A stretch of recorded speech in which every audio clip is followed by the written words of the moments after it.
This video's on taking a graph of a sinusoid and trying to find a sine function and a cosine function for the given graph. So first, it's handy to know these formulas and what each of the letters represent. And so you should already be a little bit familiar with this. And you should know that this is a graph of a sine function that starts here at 0, 0 and goes up and then down. And then this is a graph of a cosine function that starts at 0, 1 and then makes this wave that kind of looks like a smiley face. So the cosine graph smiles at you. So this one is sine.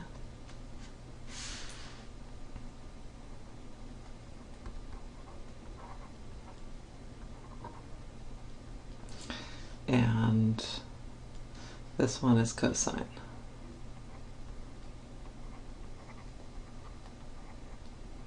And you could think of this as like a little smile right here.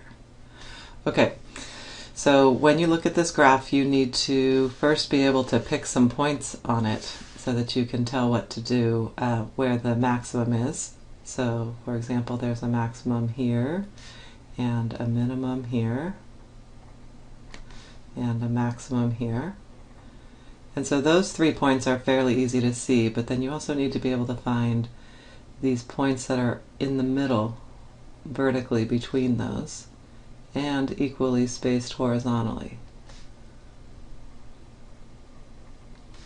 So having those points are very helpful. Okay, so as you look at that, this line here that passes through these points,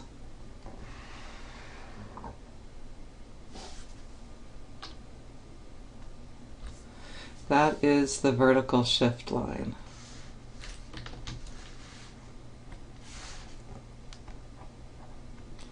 The vertical shift line is always the midline. Whether you are trying to find a sine or a cosine graph, the vertical stretch is the midline, or the vertical shift is the midline. And then the amplitude is the distance from a maximum to the midline,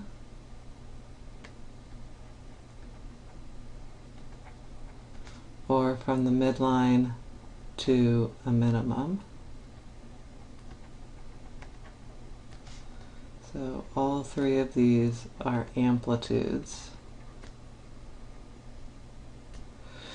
And then if we want to start with the sine function as our first one, we need to be able to see this pattern of 5 points here. So if you look at this, see how there's a point here, here, here, here, and here on this graph. We need to find those points on this graph. There's one here, here, here. So this is the normal parent function shape of a sine graph. It's been shifted up and stretched stretched horizontally as well, because it's not just going from 0 to 2 pi, but from 0 to 12 pi. But do you see how it's the same pattern of starting right in the midline? There's a midline for this function here, and then it goes up, down, down again, and back up. That is the sine wave pattern. You can see it here if I trace over the whole thing. Starting at the bottom of the mountain, coming back down the mountain, going down the valley, and back up to where you started. That is one cycle of the sine wave, and we're going to use that to help us write this function. So the amplitude is this distance, 1, 2, 3, 4, 5, 6, 7, 8, 9. The vertical shift is this height here. Since it's crossing at the y-axis between 2 and 4, I know that that vertical shift line is 3. The period is the length of one cycle. So here it started at 0 and ended at 12 pi.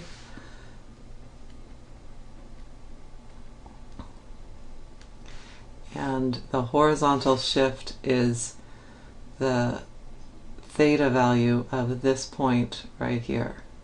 And that point is over 0 and up 3. And since this is 0, the beginning of the sine function, then my horizontal shift is 0. Alright, so we need the b value, and the period is equal to 2 pi over b. And if you take that formula, the period is equal to 2 pi over b, and you multiply both sides by b, you get that b times the period is equal to 2 pi.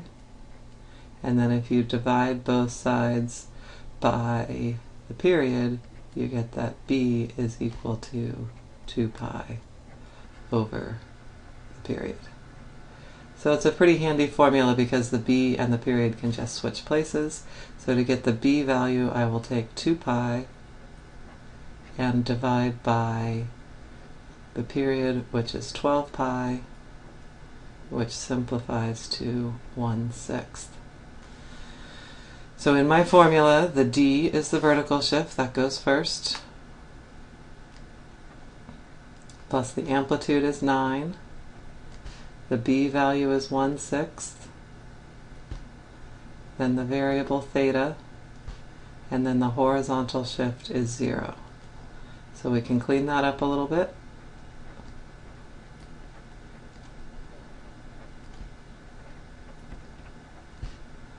Sine 1/6 theta. Alright, so that's the function. If you wanted to know if you were right or not, you could go check that on Desmos, and you can see that this graph is going from about 0 to 18 pi or 20 pi horizontally, and vertically from, say, -8 to +14. So let's go check that. I'm going to set up the window first. So we just said the x's maybe -pi to 20 pi, step by 2 pi, and the vertical axis went, say, -5 to 15, step by 2. Alright, and then the function that we just got was y equals 3 plus 9 sine 1/6 theta, or x. You can type theta to get theta, or you could have just typed an x. So I'm going to scroll in a little bit here, and then we can check and see that this seems reasonable, and I think we've got the graph here. 3 plus 9 sine 1/6 theta. Not sure why that one is coming out like that.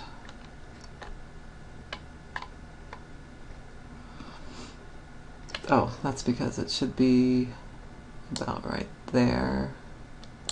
If you wanted to see those other points, if you put in y equals 3, then you can get these intersections to show up the way you want them to.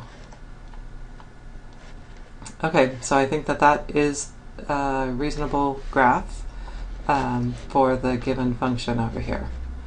So now if we wanted to do this in terms of cosine instead of sine, then let's look at what that would be like.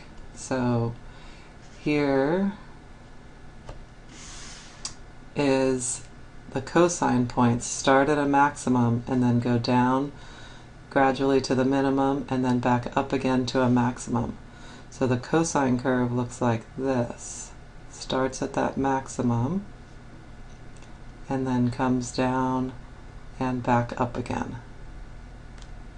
So this point right here is over 3 pi and up 12. So as I go through trying to find these, that's going to be important because the beginning of the cosine curve, the parent function for cosine, starting at a maximum, is 3 pi. That tells me that my horizontal shift for a cosine function is going to be 3 pi because I needed to get to the beginning of this cosine wave. So you see how this curve here and this highlighted purple curve here match? That's what I'm looking for to decide what this horizontal shift is.